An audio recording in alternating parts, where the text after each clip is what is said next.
tardes.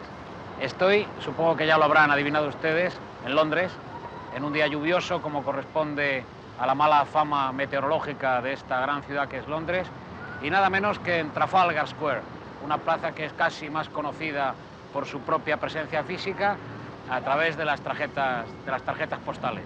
También es el lugar de donde se reúnen la mayor parte de las manifestaciones en esta ciudad. Y estoy además al pie de la columna de Nelson, de Lord Nelson, que está ahí arriba, dándome de una manera displicente y desdeñosa la espalda. Hace bastantes años ya, en 1962, un hombre muy anciano, con el cabello blanco, un hombre de 90 años, estaba en el mismo lugar en que yo estoy ahora, con un micrófono entre las manos y rodeado de muchachos. Era Lord Bertrand Russell y estaba protestando enérgicamente, a pesar de sus años, por la construcción de la primera bomba atómica británica. Toda la vida de este hombre, de Lord Bertrand Russell, al que vamos a dedicar hoy el programa, fue una paradoja. Aristócrata, Lord Bertrand Russell, tenía derecho, por su nacimiento, a sentarse en la Cámara de los Lores y, sin embargo, nunca se sentó. Matemático y filósofo, y, sin embargo, fue paradójicamente también premiado con el Premio Nobel de Literatura en 1950. Inglés, y, sin embargo, el establishment, las clases poderosas y las fuerzas sociales de este país lo trataron siempre con una mezcla de respeto, miedo y desdén, tratando de despreciar todo aquello en sus palabras y en su vida que ignoraban o que no podían entender. De ese hombre paradójico, de ese gran matemático, de ese gran filósofo, vamos a hablar hoy gracias a la ayuda de dos profesores británicos que han conversado con nosotros y gracias a la ayuda también de nuestra convicción en la necesidad de muchos hombres como Bertrand Russell para que el mundo sea realmente feliz. Eligió siempre de las dos cosas la más difícil: la pasión cuando hacía falta y cuando los demás recurrían a la razón. La razón y la estabilidad mental cuando los demás, como en el caso de la guerra, recurrían al furor. Recurrió a las matemáticas cuando la gente se ocupaba de la literatura y a la literatura cuando la gente se ocupaba de construir artilugios técnicos. Fue un hombre formidable. Para muchos, el inglés más formidable de este siglo. Y para mí, personalmente, el escritor, el pensador, el filósofo y el matemático que más ha influido en mi manera de ver las cosas y en mi manera de vivir. Creo que aprenderemos bastante en los próximos 30 minutos. Hasta luego. Lord Bertrand Russell nació en Ravenscroft en 1872. No es el propósito de este sencillo programa de televisión contar su extraordinaria y larga vida que él mismo, por otra parte, relató en unas formidables memorias. Fue vástago de una de esas fascinantes familias en las que es imposible encontrar un solo miembro que no sea brillante y poderoso. Lo fueron todos los Russell anteriores a este gran hombre, con seguridad una de las cabezas más poderosas de todos los tiempos, y el inglés más profundo, audaz, original y desdeñoso que jamás haya existido. Era hijo de John Russell, Lord Amberley, y de Lady Kate Stanley.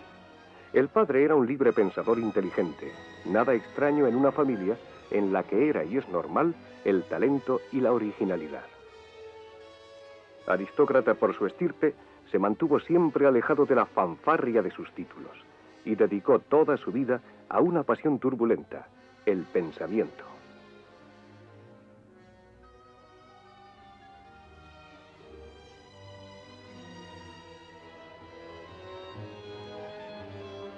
Estudió en la Universidad de Cambridge, donde muy pronto se interesó por la filosofía en cuya historia ocupa para siempre un lugar tan misterioso como fundamental.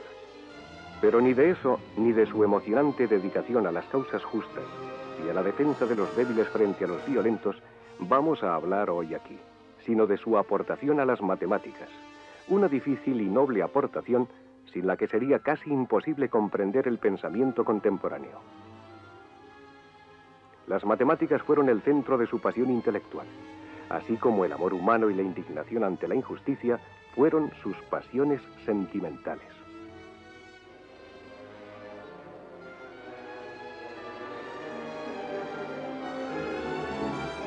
Estudió en su juventud por algún tiempo en París con el matemático italiano Giuseppe Peano, cuyos trabajos llevaron a Russell a investigar los fundamentos lógicos de las matemáticas. El resultado de esa investigación fue un libro monumental escrito en colaboración con Alfred North Whitehead, otro gigante y publicado en 3 volúmenes en 1910, 1912 y 1913. Principia Mathematica. Dentro de la historia del pensamiento, esa obra está por lo menos entre las 10 más importantes de todos los tiempos. Pero es extraordinariamente complicada y solo con una gran capacidad intelectual y muy sólidos conocimientos matemáticos y filosóficos puede comprenderse en su totalidad. First of all, I want to explain the significance and the importance of En primer lugar, quiero Principia explicar el Mathematica, significado y la importancia de Principia Mathematica, la gran obra que Russell publicó en 3 volúmenes en colaboración con Whitehead. Fue una obra monumental en la que trató de conseguir su sueño de reducir las matemáticas a lógica. Esto quiere decir derivar todas las matemáticas a un sistema dentro de la lógica, para probar que los resultados matemáticos pueden alcanzarse con medios puramente lógicos a partir de hipótesis meramente lógicas.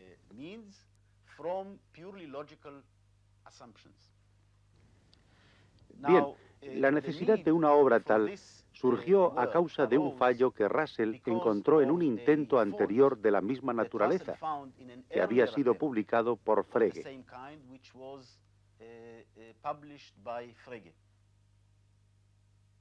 Russell descubrió que en el sistema de Frege había cierta inconsistencia, cierta contradicción que es muy bien conocida como la paradoja de Russell.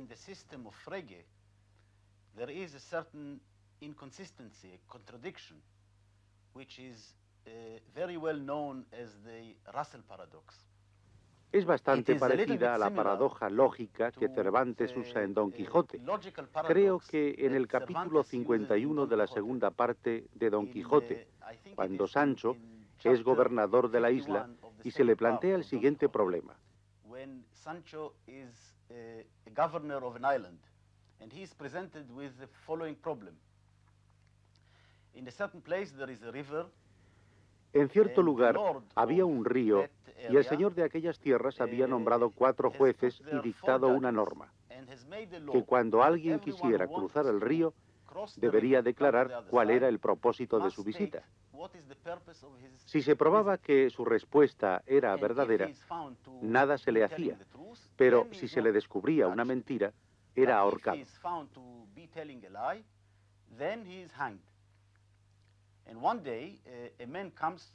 Un día llegó un hombre dispuesto a cruzar el río, y cuando se le preguntó cuál era el propósito de su viaje, respondió que ser ahorcado.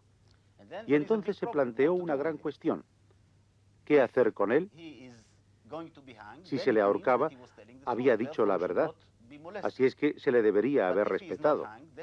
Pero si no se le ahorcaba, es que había mentido, y por tanto debería haber sido ahorcado. Y así el problema se convertía en irresoluble. Bien, la paradoja de Russell es algo así. En el sistema de Frege, para cada propiedad de un objeto hay una clase cuyos miembros son exactamente los objetos que tienen esa propiedad. Por ejemplo, para la propiedad de ser un número par, tendríamos la clase de los números pares, y así. Bien, pero uno se puede plantear una cuestión ante cualquier clase dada. ¿Es esta clase miembro de sí misma? Para la mayoría de las clases, la respuesta es no. Por ejemplo, la clase de todos los números pares no es un número par. La clase de todos los planetas no es un planeta. Pero algunas clases son miembros de sí mismas. Por ejemplo, la clase de todos los objetos abstractos es un objeto abstracto y por tanto es un miembro de sí mismo. Así es que vamos a aceptar que una clase que no es miembro de sí misma es una clase normal y una clase que es miembro de sí misma es una clase anormal. Así, Russell se pregunta, ¿qué pasa con la clase de todas las clases anormales? Es decir, la clase cuyos miembros son exactamente aquellas clases que no pertenecen a sí mismas. ¿Es normal o no? Si es normal, no es miembro de sí misma, Pero si no es miembro de sí misma, tiene que ser anormal, porque habíamos quedado que los miembros de esa clase son exactamente todas las clases normales y todas las clases que no son miembros, pues, deben ser anormales. Y viceversa. Si esa clase es anormal, quiere decirse que tiene que ser miembro de sí misma, lo que no puede ser porque habíamos quedado en que los miembros de esa clase eran todos normales. Y así, continuamente, se llega a una interminable contradicción. Entonces, Russell comprendió que para alcanzar la finalidad que se había propuesto como lógico y derivar las matemáticas como una rama de la lógica, había que intentarlo de una manera más complicada y siguiendo un sistema que evitase las contradicciones de la paradoja de Russell. En 1918, cuando tenía 46 años, sus opiniones liberales y pacifistas ofendieron a la vanidad oficial británica y fue encarcelado por ello. Fue en la cárcel donde escribió su Introducción a la filosofía de las matemáticas.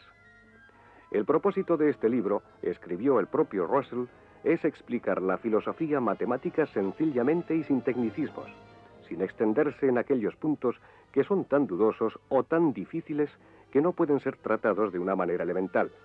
En efecto, Russell va a hablarnos de algo que todo el mundo cree conocer bien, aquello que quitó el sueño a Pitágoras: los números. Al buscar una definición de número, lo que primero debemos aclarar es lo que podemos llamar la gramática de nuestra investigación. Muchos filósofos, cuando intentan definir el número, están dedicándose realmente a definir la pluralidad, que es otra cosa. Un trío de hombres, por ejemplo, es una instancia del número 3 y el número 3 es una manera de ser número, pero un trío de hombres no es una manera de ser número. El problema empieza cuando nos preguntan a nosotros, hombres nada menos que de la era espacial, ¿qué demonios es un número y qué tienen en común el 0 y el 123 o el 6, para que nos parezca bien llamar números a cosas tan desiguales? Solamente haciendo esa pregunta en público se descubre en el acto que la inmensa mayoría de las personas no se detuvieron jamás a pensarlo. Un número, pues un símbolo que representa una cantidad. Algo cuantitativo que clasifica. Está clarísimo. Número representa una cantidad que puede ser de personas, de niños, de animales, de cosas. Antes que Russell, como él mismo reconoce con admiración, 3 hombres habían tratado de averiguar, con frialdad lúcida, qué es lo que todos los números tienen en común: Peano, Dedekind y Frege. Es probable que, de no haber sido por Russell, estos hombres habrían tardado mucho en ser conocidos.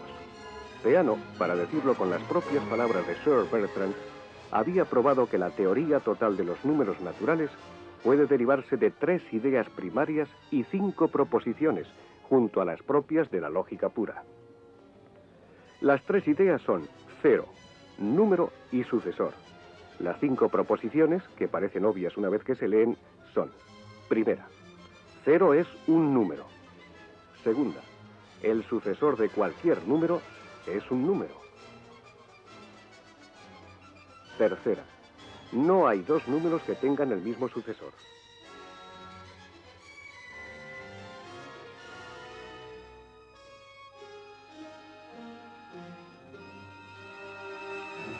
Cuarta, 0 no es sucesor de ningún número.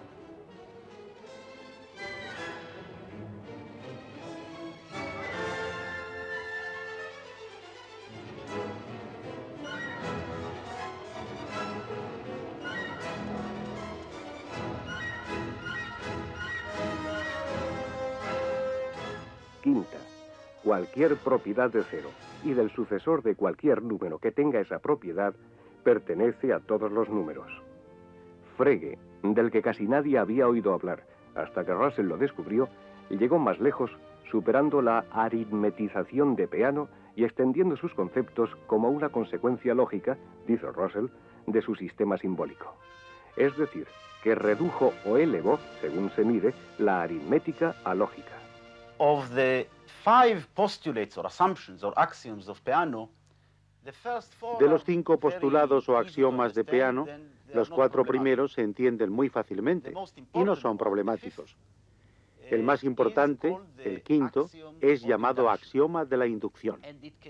Puede ser explicado recurriendo a una imagen, una fila de fichas de dominó colocadas sobre una mesa, una junto a la otra, e imaginar que esa fila de fichas es infinita.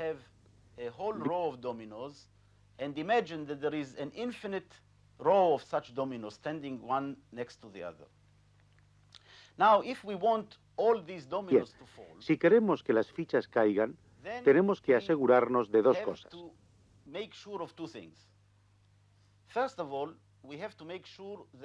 En primer lugar, tenemos que asegurarnos de que la primera cae. La podemos empujar y hacer caer. La segunda cosa que nos es necesaria es que cualquiera que sea la ficha que caiga, haga caer también a la que tiene al lado. Así, colocadas las fichas de tal manera y haciendo que caiga la primera, veremos que todas las demás van cayendo a su vez. Esta es la idea que hay tras el postulado de la inducción o axioma de la inducción. Russell siguió la tarea con una finalidad formidable: conseguir que la aritmética dejase de existir como una ciencia autónoma, convirtiéndose en una parte de la lógica. Cuando nuestros niños malaprenden sin gracia cosas acerca de las clases, están recibiendo lo que queda, al paso del tiempo y bajo la apisonadora de la vulgaridad, del brillante esfuerzo intelectual de esos hombres. Russell comprendía muy bien, como cualquiera, que a partir de la idea de cero y de la idea de sucesor, es posible definir cualquier número natural si se tiene paciencia. 1.000.000 es el sucesor de 999.999, y este el sucesor de 999.998, y así sucesivamente. Pero ese procedimiento es poco elegante. Así es que el Lord recurrió a las proposiciones de Peano y las desarrolló. Y empezó por enunciar 3 definiciones. Primera, se dice que una propiedad es hereditaria en la serie de números naturales si, perteneciendo al número n, pertenece también a su sucesor, n más 1. Similarmente, se dice que una clase es hereditaria cuando, si n pertenece a ella, también pertenece n más 1. Segunda, se dice que una propiedad es inductiva cuando es una propiedad hereditaria que pertenece a 0, y, similarmente, una clase es inductiva cuando es una clase hereditaria de la que 0 es miembro. Tercera, se llama posteridad de cualquier número natural respecto a la relación predecesor inmediato a todos los términos que pertenecen a toda clase hereditaria a la que pertenezca el número natural en cuestión. Dicho de otra manera, la posteridad de 0 son todos los números conectados con 0 por una propiedad inductiva. No se trata, ya lo ven ustedes, de una nueva manera de calcular, sino de una nueva manera de pensar. El propio Russell dio nombre a esa manera: el mínimo vocabulario. Todas las definiciones, escribió Russell, son teóricamente superfluas. Por lo tanto, la totalidad de una ciencia puede expresarse con un mínimo vocabulario. The idea of the minimal vocabulary is the following. La idea del mínimo vocabulario es así. El vocabulario necesario en lógica no es muy grande, es muy simple. Pero las matemáticas parecen exigir términos muy complicados, términos para los números y para otras entidades matemáticas, y muchos tipos de términos. Pero, según Russell, estos términos no son esenciales. En principio, podríamos escribir todas las matemáticas en un muy simple vocabulario lógico. Pero, según Russell, estos términos no son esenciales. En principio, podríamos escribir todas las matemáticas en un muy simple vocabulario lógico. Pero, como el vocabulario de la lógica es tan sencillo, incluso para expresar cosas muy simples, para enunciar cosas muy sencillas, se necesitan expresiones muy largas. Y esto llega a ser inconveniente, y por tanto, los términos que usamos en matemáticas pueden entenderse como abreviaturas, que se usan por conveniencia, pero en principio podrían sustituirse por el vocabulario lógico, que es muy sencillo, aunque necesita expresiones muy largas. Peano redujo el vocabulario aritmético a 3 términos. Frege a ninguno. Russell lo probó. y explicó la finalidad y el peligro de ese mínimo vocabulario con un ejemplo inolvidable. Nosotros no podríamos nunca explicar a un ciego lo que es el color rojo si utilizásemos la burda experiencia, porque no es transferible el vasto, complejo y confuso vocabulario de cada día. Pero si definimos lo rojo como las sensaciones causadas por longitudes de onda de tal y tal frecuencia, y ese es un vocabulario mínimo, podríamos explicárselo a cualquier ciego inteligente. No podríamos conseguir que ese ciego viese el color rojo, pero sí que lo comprendiese. Pero es evidente que Bertrand Russell no merecería ningún respeto si se hubiera limitado a enunciar estos dogmas procesales, obligándonos a aceptarlos de rodillas. No solo señaló el peligro del escolasticismo, sino que advirtió que en el extremo de la metodología está la estupidez. Parece que nuestro mundo, el de hoy, no escuchó estas advertencias e incurrió e incurre en el helado exceso diario. Russell dice que fue feliz filosofando, pero también que lo intentó ser, casi siempre infructuosamente, viviendo. Y experimentando las cosas que nunca podrán ser expresadas, ni siquiera con un vocabulario esencial. Vio agonizar a la mujer de Whitehill, una persona brillante, culta, animosa y lista, que terminó sus días sorda, ciega, muda e inmóvil. Ante ella, escribió, comprendí lo que es la soledad del alma humana. Esa comprensión es inefable. Se escapa a la nueva lógica. Se llega a ella por otros caminos.